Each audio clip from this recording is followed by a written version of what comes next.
All righty. Hi, everyone. Thank you so much for joining me today. My name is Jenna Wood, and I am one of the dietitians here with the Giant Company.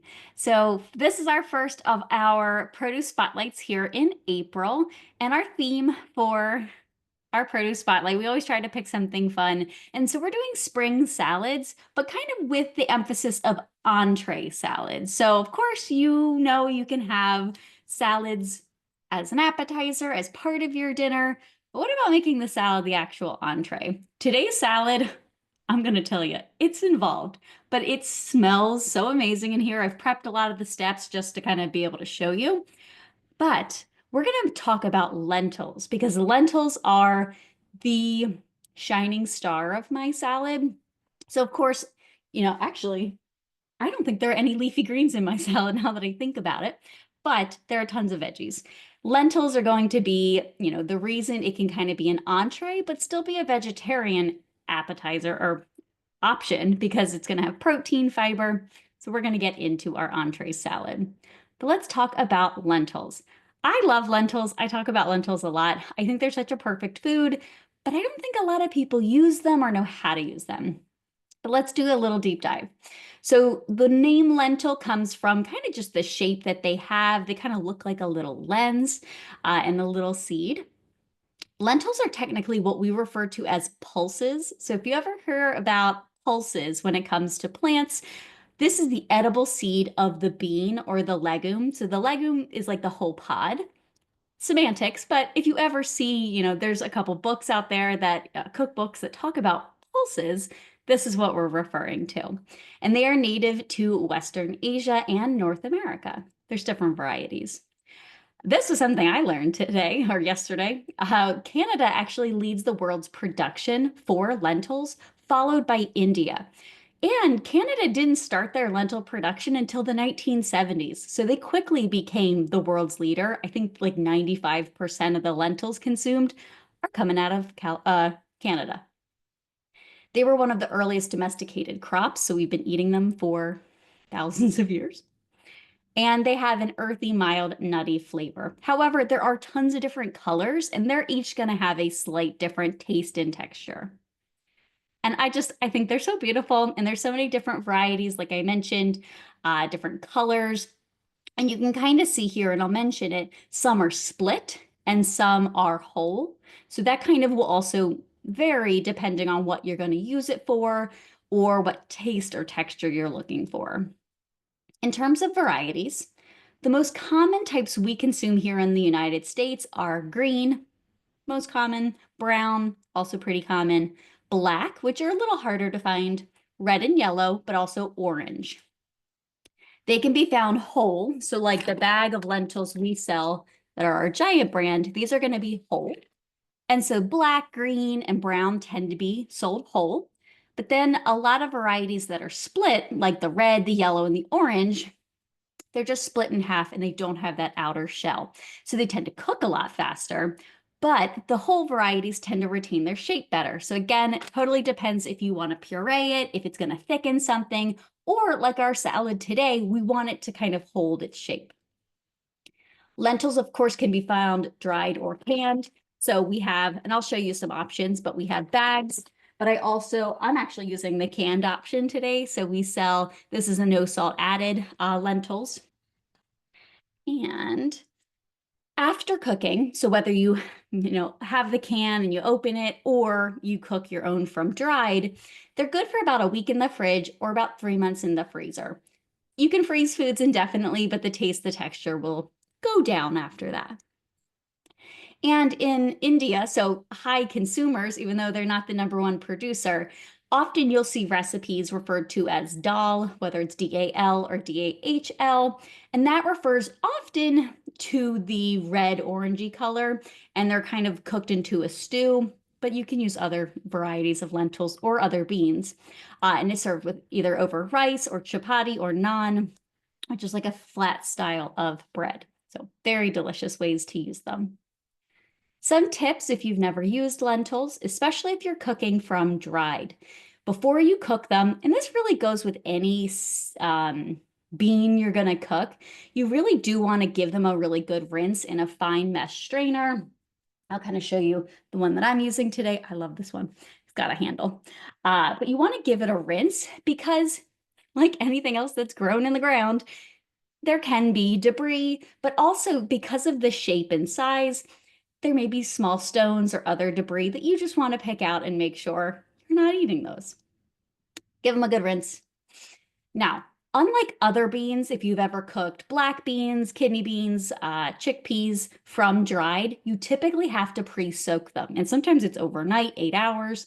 But pre-soaking is not required for lentils, which also makes it a really good introduction to cooking your own beans from dried beans because it just saves you a lot of time.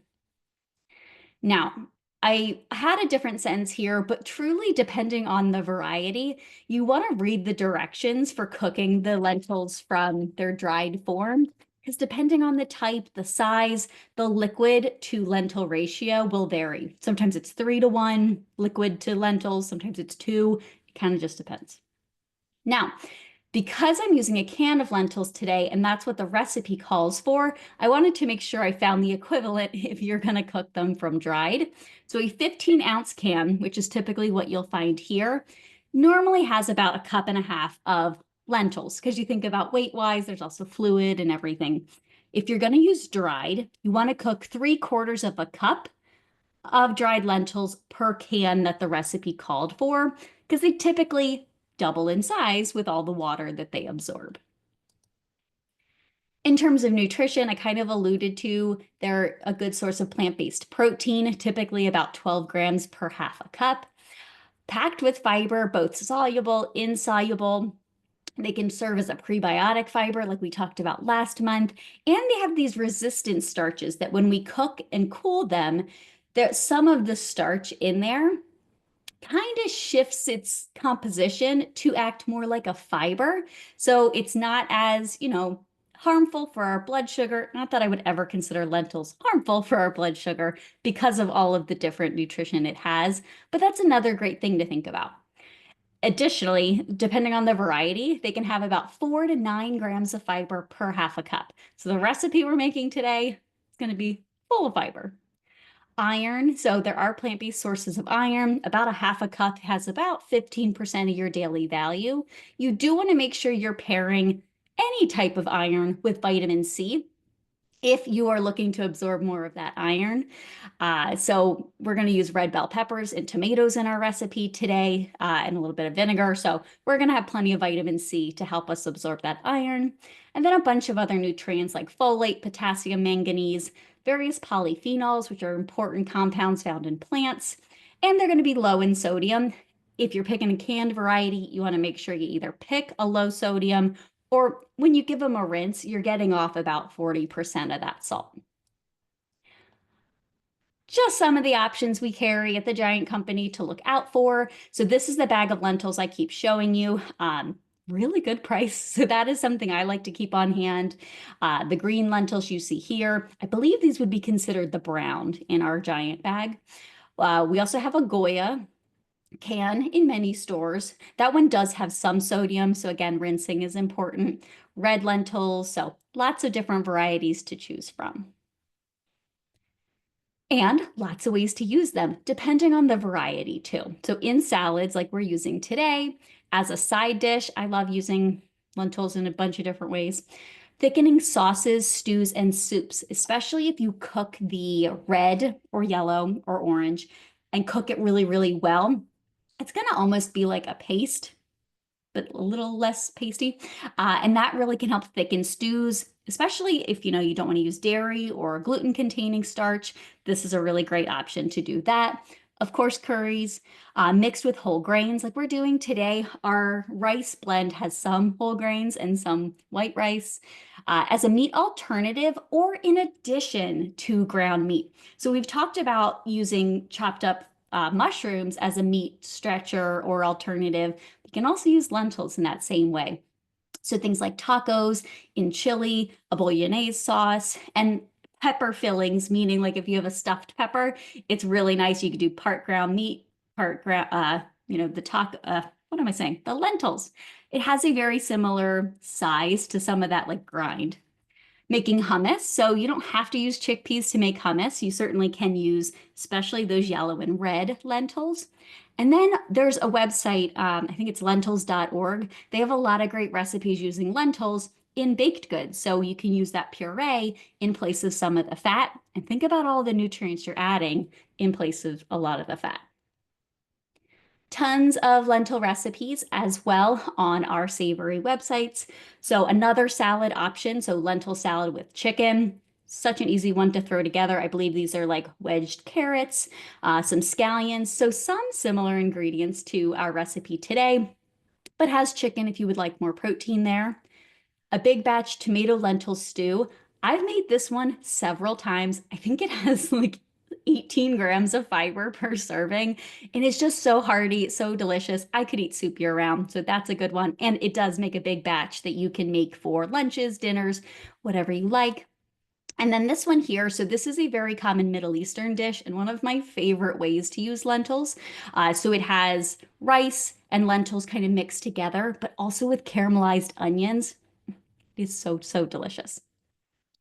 But today's recipe, as I've mentioned, is a doozy. It's got a lot of ingredients, it has a lot of steps, but we're going to talk through it and ways to kind of save you some time. But it is a wild rice and lentil salad with so many different veggies. It just looks and smells so amazing. So again, our ingredient list. I did already pre-cook the rice, so I cooked the rice blend in chicken broth. Then it is not a vegetarian recipe, so you could use vegetable broth, but a chicken, especially a chicken bone broth, will add even more protein too. But of course, if you're making this for vegetarians, make sure you're using a vegetable broth or water. You certainly could use water too. Vegetable broth will just add even more flavor. Then we're going to make our own dressing for the salad. I am so excited for this dressing. It already smells so good. It has green onions, cilantro, a little bit of reduced sodium soy sauce, and rice vinegar. Then, so if you look at the recipe, it looks kind of high calorie. I think it's because of all of the olive oil. I'm going to watch and see how much olive oil I really think it needs. You can't take it away once you've already added it. But it's 9 tablespoons divided between, sauteing the veggies, the red bell peppers, and in the dressing itself. So I'm going to kind of play that by ear. Then I already grilled our bell peppers. I'll show you those. They turned out so beautiful. And then we sauteed some green beans, onions, and carrots with a little garlic. Calls for some grape or cherry tomatoes. Those lentils, of course, that's our item we're talking about. And then you can do a little bit of crumbled goat cheese, or you could do feta, I'm sure. But let me get to I will send this, of course, if you're new to our classes. And of course, these links will bring you directly to the recipe on our Savory website where you can just shop the ingredients and see it in a different format. But I'm going to stop sharing my screen so I can add my other camera. Okay, so as I mentioned, I did already do a lot of the prep work because the recipe's a little bit involved, which is okay. You like some crazy recipes sometimes. But the recipe it's so full of veggies that I think it's just going to be such a fun recipe to try. Now, I will show you. We're going to kind of assemble everything into this bowl here. I already have the wild rice blend that I cooked in the broth. I will show you all of the ingredients that I used, and I can link to them as well. So this is the long grain and wild rice. This is the Giant branded item. Now, for all of our sodium friends on the call today, you're going to look at the sodium on the package and be like, I can never eat that. Now, the flavoring packet does come separate, so you can just cook the rice and not worry about adding all of the salt. I didn't add any because we're going to add our own flavors, but you certainly can hold on to that packet if you want. But I really wish they almost had the nutrition if you're just doing the rice. But in my mind, it's probably just adding the sodium for the most part, and maybe a little fat. So that's the rice I used. The recipe calls for 3/4 of a cup of the wild rice blend. This was like slightly over 3/4 of a cup, so I just made the whole box. And I did a low sodium chicken broth. If you have any questions, the chat goes so quickly, definitely add them in the Q&A so I will definitely see them. So this is the low sodium chicken broth I used. Now this one isn't high in protein, but you can find bone broths that are, but I just think it's gonna add such a nice flavor. So the rice is in here. I'm also gonna add in our lentils. Ooh, a little wet. You can see our lentils here. Yeah, I think I saw one comment, something about parsley. Yeah, if you can't do or don't like cilantro, which I love cilantro, you can certainly do parsley instead, for sure. I think either flat or curly would be fine because we're going to blend it up into the dressing, so it really doesn't matter. All right, lentils are in there. Then I am going to add, let's see, our halved grape or cherry tomatoes. Yes, lentils are so filling and budget friendly for sure. All right, so we got our tomatoes. Now, I did all this chopping ahead of time to just save us time right now, but certainly it did take some time. Now, one way to save a little time is I did saute. So this is the onions and the carrots and the green beans. So this is kind of like a warm salad, although you can eat it cold too. So this has a half a pound of green beans. I did use just one of our bags in our produce department. This was 10 ounces. I'm not gonna fuss about a little bit more of the green beans, so I did that.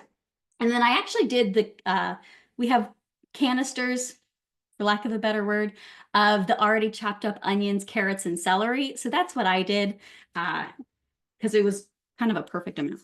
So I'm gonna put this in our bowl as well. I had to find another bowl because the bowl I had initially picked was not gonna be big enough. All right, get all of these in there. And these were sauteed with just a little olive oil, and it calls for salt and pepper. So you can kind of decide how much seasoning you want. Ah, look at that. Look how colorful it is. It's going to be so nice. Then, so this is, I think, probably not a necessary step, but I do think it looks so, so good.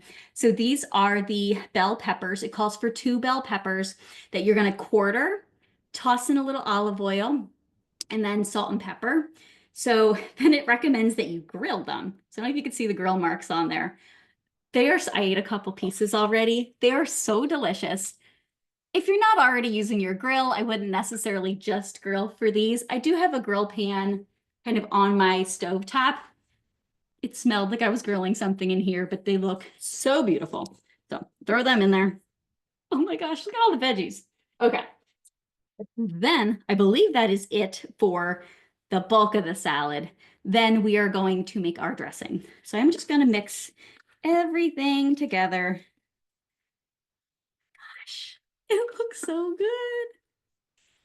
good. Oh my gosh, I am so excited. And you could do any color bell peppers. I just really like the yellow and the red or orange. I'm not the biggest green bell pepper fan, but the picture shows green, so you can do green too. And they tend to be a little less expensive because they're the first, color that the peppers are. Okay, now we're gonna make our dressing. It look so good. Okay, in our dressing, we are going to do, I believe it's a half a cup of cilantro and a half a cup of sliced green onions. So I don't always do this because I kind of sometimes forget, but I did chop off like the bottom of the green onions, and I'm gonna try to regrow them. Just a nice way to kind of reuse, because they should regrow at least a couple times from those roots. Half a cup of each of those herbs. Again, you could do a half a cup of parsley if you don't like cilantro, which it's my personal favorite herb.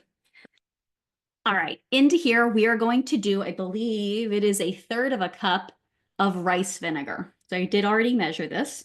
I'm gonna pour this right in here. Third of a cup of rice vinegar. Now, rice vinegar is typically, you'll find some with the vinegars, you'll find some in like the Asian section. I do want to point out, so depending on the variety, you want to look for, unless you don't need to watch out for sugar and salt, but a lot of us do, you want to look out for the unseasoned, or it'll say sodium-free and sugar-free. A lot of times they'll be green, like the label will be green, but a lot of the varieties will call out.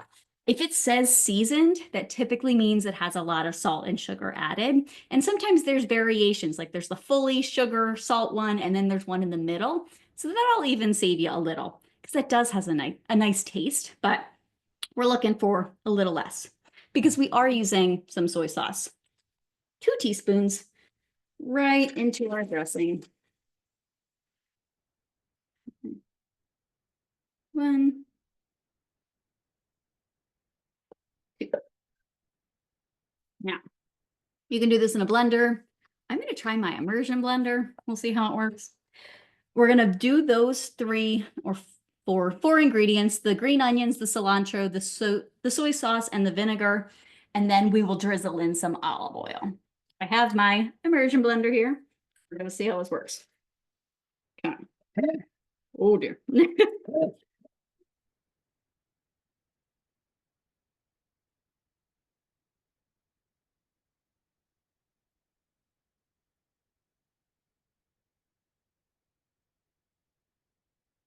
Looks good. So then I'm going to drizzle in some of the olive oil. So it calls for, oh goodness, how much olive oil for this part of it? I think it calls for, how much? Half a cup? Seems like a lot. So I did already pre-measure the half a cup of oil.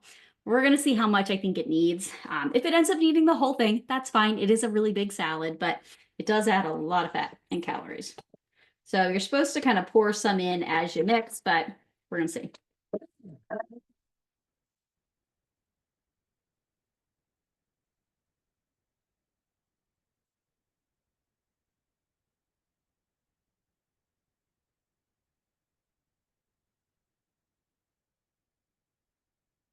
It's so good.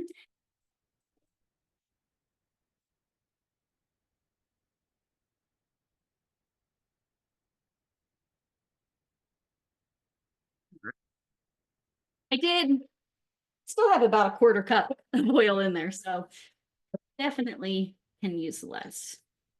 Oh, yeah. Smells so good. I know, I was afraid I was going to get it everywhere. You see, it's nice and green and pretty. It smells so good too. We're going to drizzle that. Oh, it's so green. Oh, it just feels like spring. Spring in a salad. Okay.